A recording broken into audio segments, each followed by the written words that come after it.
Assalamualaikum warahmatullahi wabarakatuh. Halo semuanya, perkenalkan kami dari kelompok difusi terfasilitasi. Kami dari kelas 11-1. Perkenalkan, nama saya Nafsi Aulia. Perkenalkan, nama saya Cantika Cahyaduninggo. Lihat terus ya videonya. Assalamualaikum warahmatullahi wabarakatuh. Perkenalkan, saya Cantika Cahyaduninggo dari kelas 11-1. Saya akan mempraktekkan difusi terfasilitasi. Bahan dan alatnya yang pertama ada tomat, yang kedua garam, dan yang ketiga wadah. Pertama, ketika garam ditaburkan pada permukaan tomat, garam akan terlarut dalam air yang ada di permukaan dan dalam jaringan sel tomat itu sendiri. Proses ini menciptakan konsentrasi tinggi garam di luar sel tomat dibandingkan dengan di dalam sel, di mana tomat jika diberi garam akan terjadi perubahan bentuk yang disebabkan oleh transport garam. Sekarang kita mulai aja ya. Ini saya sudah memotong tomat dan ditaruh di wadah yang berbeda. Saya akan menaburkan garam di salah satu tomatnya.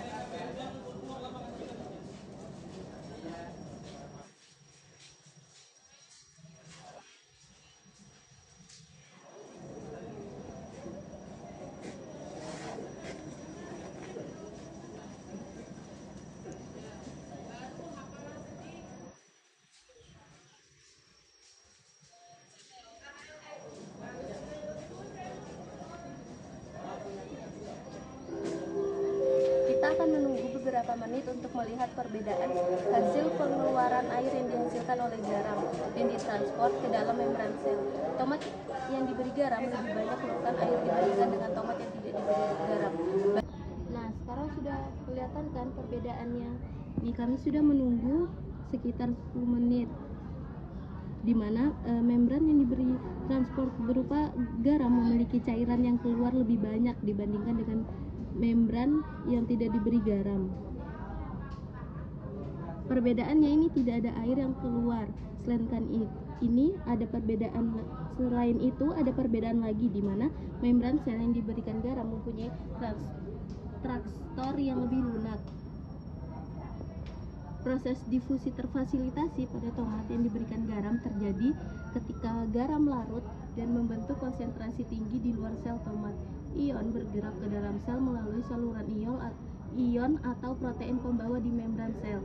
Sementara itu, air bergerak keluar dari sel melalui osmosis. Karena konsentrasi garam lebih tinggi di luar sel, hal ini menyebabkan sel kehilangan air dan bisa mengkerut. Sekian praktek difusi terfasilitasi saya. Mohon maaf jika ada salah. Wassalamualaikum warahmatullahi wabarakatuh.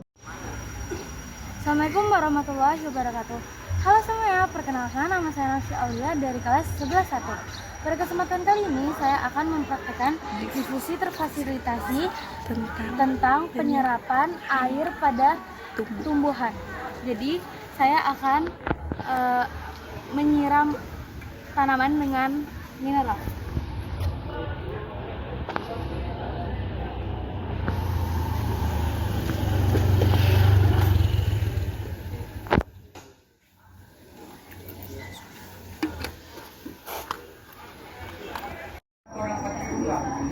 Difusi terfasilitasi dalam akar tumbuhan.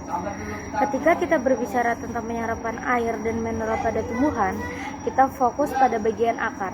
Akar memiliki struktur khusus yang disebut bulu akar. Bulu akar ini berfungsi untuk memperluas permukaan penyerapan sehingga dapat menyerap air dan mineral lebih efisien.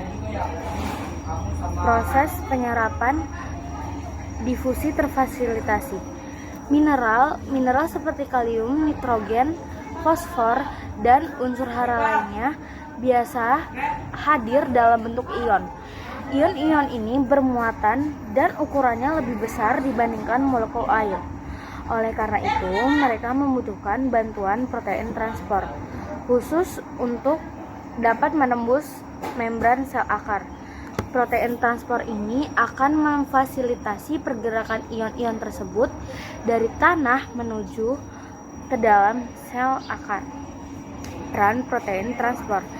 Selektivitas. Protein transport bersifat sangat spesifik. Masing-masing jenis protein transport hanya akan mengangkut ion tertentu. Hal ini memastikan bahwa tumbuhan hanya menyerap mineral yang dibutuhkan. Konsentrasi. Protein transport dapat memindahkan ion melewati gradien konsentrasi, artinya dari daerah konsentrasi rendah ke daerah konsentrasi tinggi. Proses ini membutuhkan energi dan dikenal sebagai transport aktif. Regulasi. Aktivitas protein transport dapat diatur oleh berbagai faktor, seperti ketersediaan energi, hormon, tumbuhan, dan kondisi lingkungan.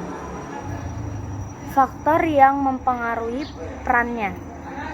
Konsentrasi larutan tanah. Semakin tinggi konsentrasi garam dan tanah, semakin sulit bagi akar untuk menyerap air karena terjadi osmosis balik. pH tanah. pH tanah yang ekstrim dapat mempengaruhi aktivitas protein transport.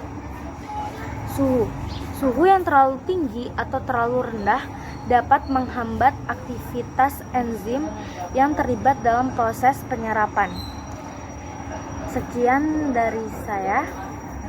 Assalamualaikum warahmatullahi wabarakatuh.